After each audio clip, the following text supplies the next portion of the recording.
Max Blumenthal in the studio with me. You can tweet him at Max Blumenthal. Max, last week I was rereading Martin Luther King's letter from a Birmingham jail. And he says, in any nonviolent campaign, there are 4 basic steps: collection of the facts to determine whether injustices exist, negotiation, self-purification, and direct action. And he talks about how we've done all these. And then he says, you may well ask, why direct action? Well, why marches, sit-ins, and so forth? Isn't negotiation a better path? And then he talks, I'm not afraid of the word tension. I have earnestly opposed violent tension, but there is a type of constructive nonviolent tension which is necessary for growth.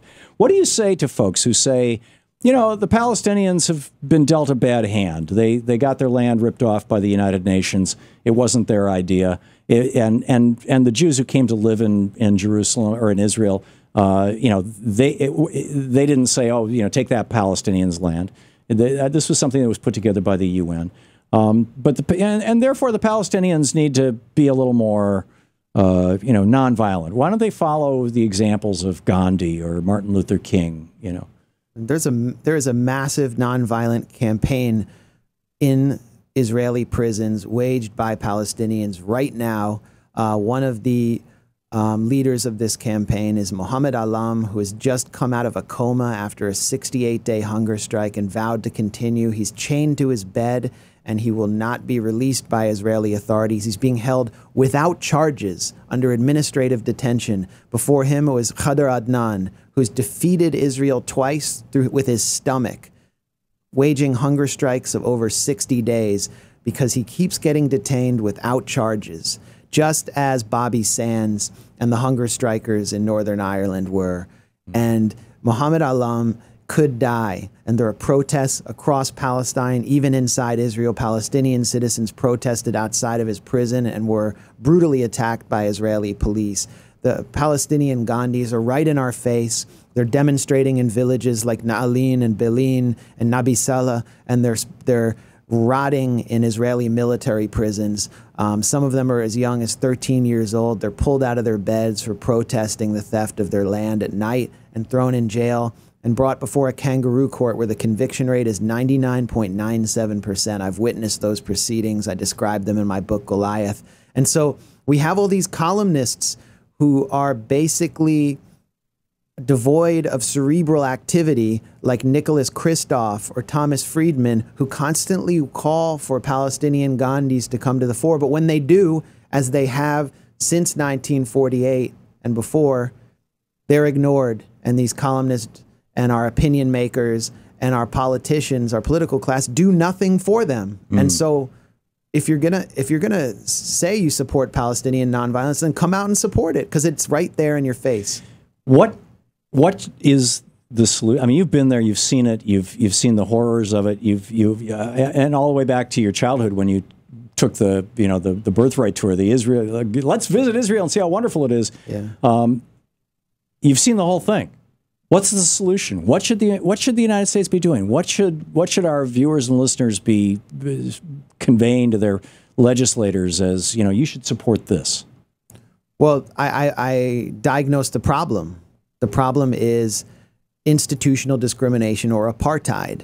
Right. Israeli apartheid is the problem, that Israel, in order to maintain itself as an ethnically exclusive Jewish state, has erased the rights of Palestinians and excludes them. This brings me back to my U.S. analogy. I mean, originally it was white Anglo-Saxon Protestants who colonized at least the northeastern United States and the midwestern United States, and it was exclusively for them. I mean, we now have a majority of Catholics on the Supreme Court. 3 generations ago, that would have been unimaginable. A century or 2 centuries ago, it would have been illegal, and that's white people. And so we have gone from being basically an ethnically pure, at least in terms of our power structure, society, to one that is becoming less and less so. Would Israel just dissolve if it ceased to be just exclusively a Jewish state? Well, let me explain what your listeners can do and what a potential solution could look like. But there's the book that we need to look at by Michael Mann called The Dark Side of Democracy, and it looks at how the United States became a liberal democracy. It became a liberal democracy after committing genocide. Right. So I don't want that to happen in Israel-Palestine, and I believe that it could happen in so many ways. It has to be stopped. It's an emergency situation, and the root of the problem is this discriminatory structure. So that discriminatory structure does have to be dissolved. It can be dissolved by implementing Resolution 181, which was passed by the UN, accepted by Israel, which requires Israel to provide equal rights to Palestinians inside Israel.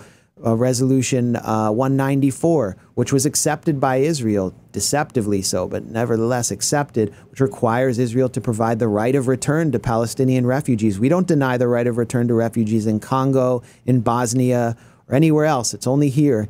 And then number 3, Resolution 242, end the occupation of the West Bank and the Gaza Strip. And until they do so, Israel will be boycotted, divested from, and sanctioned. But aren't they saying nonviolent if means. we do these 3 things, we will no longer be Israel?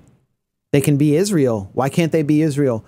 But they can't be an apartheid state that provides superior rights to people on the basis of their ethnicity and religion. What happens when more than half of the population of Israel is no longer Jewish? The crisis ends.